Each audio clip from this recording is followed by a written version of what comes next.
Jay, looking at your piece specifically about the B team model, which is really growing in popularity. The club I support, QPR, recently announced that they launched one, and I know you touched on it in your piece as well. That game Yeah. that they played against each other, in which, full disclosure, Brentford's B team won. QPR, I guess, have gone a bit in a different approach because they're still keeping their academy, but the main motivation, one of the big motivations behind this was scrapping the academy and going fully into the B team, and some of that was financial, down to the cost as well, wasn't it? Yeah, definitely. So I think the two examples that are always kind of brought up when Brentford talk about the decision to move away from the academy was Giancarlo Poveda and Josh Bahui, who went to Man City and Manchester United respectively. I think they were 16, 17 at the time. They'd come to the end of their scholarships. So Man City and Man United didn't need to pay any transfer fees for them. So Brentford basically got a pittance in compensation fees. And, Brentford, they've obviously changed dramatically as a club in the last decade. But 5, 6, 7 years ago, if you're a 16, 17-year-old player and you want to make the step up, you're probably not going to stay at Brentford, in full honesty. So internally, they just had a discussion about what the best method was for them. And obviously, when I spoke to some of the people involved in that decision, what they said they were very concentrated on was making the most effective pathway into first team football that they could possibly do. I was speaking to the head coach of the B team, Neil McFarlane, and what he was so keen to stress is that Brentford basically have 40 players across two teams. And then obviously they've got the women's team on the side, but across the two men's teams, they've basically got 40 players. Whereas if you look at Arsenal, Man United, Man City, they've probably got hundreds of young players. And what are the actual chances that many of them are actually going to break into that first team? I read No Hunger in Paradise a few years ago, and the odds of a player making it pros like 0.012%.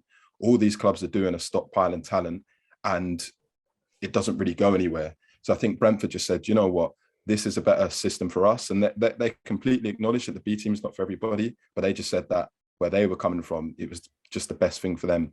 And in the time they've been running it, so 5 years, like you said, they've had 10 official promotions from the B team to the first team. The most notable one is Chris Mepham, who they then sold for 12 million to Bournemouth. But of those 10 players, 8 are still in and around the first team squad. So I think that kind of speaks for itself that it's worked.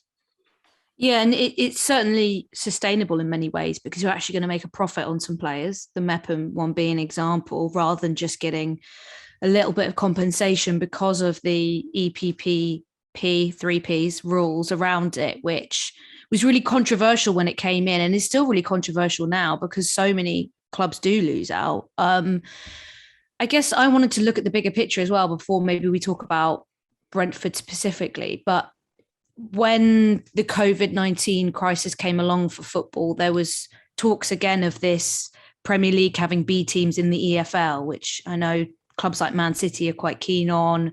A lot of clubs in the EFL are very much against it.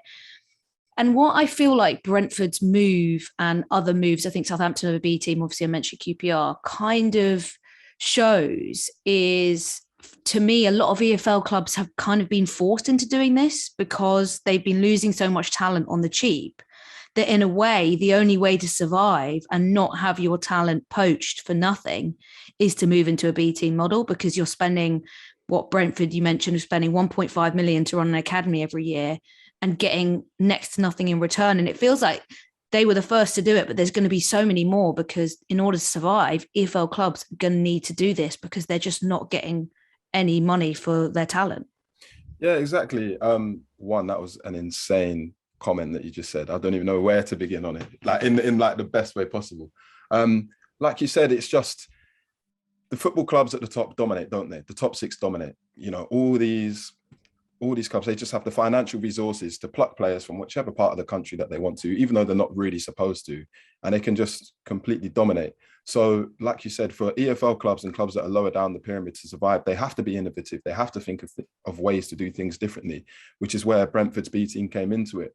And also, part of the reason Brentford did that B team is because they think that if you're 18, 19 years old and all you're doing is playing in the Premier League 2 and playing reserve team football, that you're never going to develop.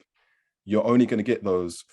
If you look at Jack Grealish, for example, Grealish went to Notts County many years ago, and that was probably a key part of why he became the player that he was today. And Brentford's B team assistant coach, Sam Saunders, said to me that the favourite thing that he likes about Brentford's B team is that they play such a diverse range of fixtures. They played, I think, Bayern Munich's under-19s in the past. They obviously played QPR the other week. They're playing Hampton and Richmond in the National League tomorrow. For them, that's a much more effective pathway than just stockpiling all this talent and playing Chelsea's under-23s and playing Man United's under-23s, because all these players have been brought up to play possession-based, very attractive football. That's not the reality of what football is. Ivan Toney obviously dropped down into League One, League Two, and he said that's helped him to become the player that he is today. So all that Brentford are trying to do is look at this system that works for the top 6 clubs. That's great for you guys. But just because it works for you doesn't mean it works for us. I think sometimes English football gets caught up in that tradition and that sense of, we've been doing this for so many years, therefore anybody that goes against the grain, oh my God, you're not allowed to do that.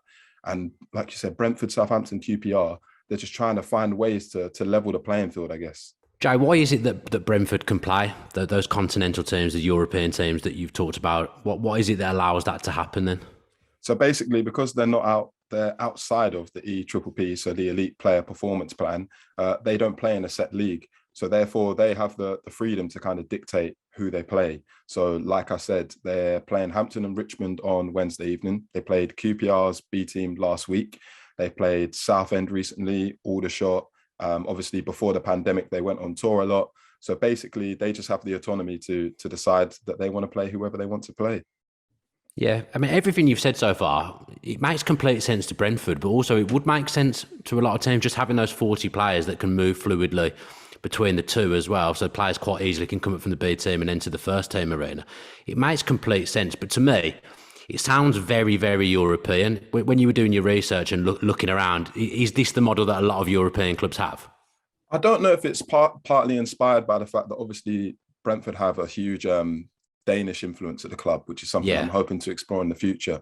So it wouldn't really surprise me if that was the case. But admittedly, I didn't do that much research into, your Real Madrid Bs and Barcelona Bs and stuff like that for the piece. But I would imagine that, as we've kind of touched upon before, Brentford is such an open club that they're very receptive of ideas from loads of different places. So it wouldn't be surprised me if that's where the kind of inspiration for it came from, looking abroad.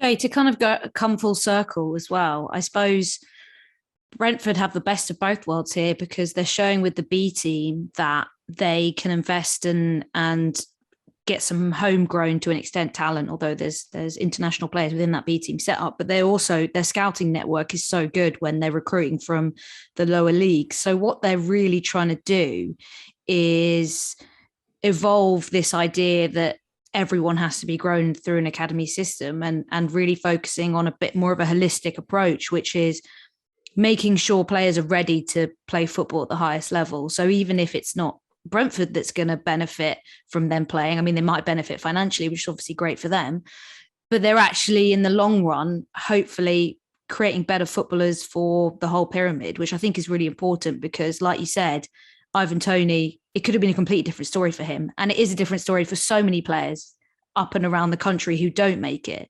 So I think it's really important that they take this approach, right, which is let's try and give people the best opportunities to succeed. Yeah, I think so. Rasmus Ankersen, who's one of the club's co-directors of football, has said quite a few times that it's impossible to predict which 16-year-old footballer is going to make it. There are so many different factors to take into account.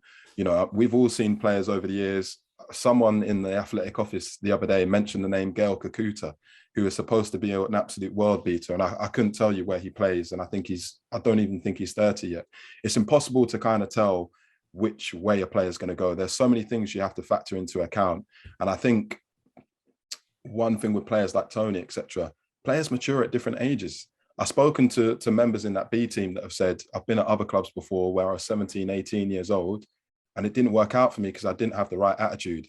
But where Brentford are also so focused on developing them as human beings, it's allowed them to kind of grow into themselves. And that's where they then become so good that whether they stay at Brentford or they move into a different club. And that's what I also like about Brentford, this acknowledgement that the B team coaches both said, this isn't about developing players just for Brentford's style of play.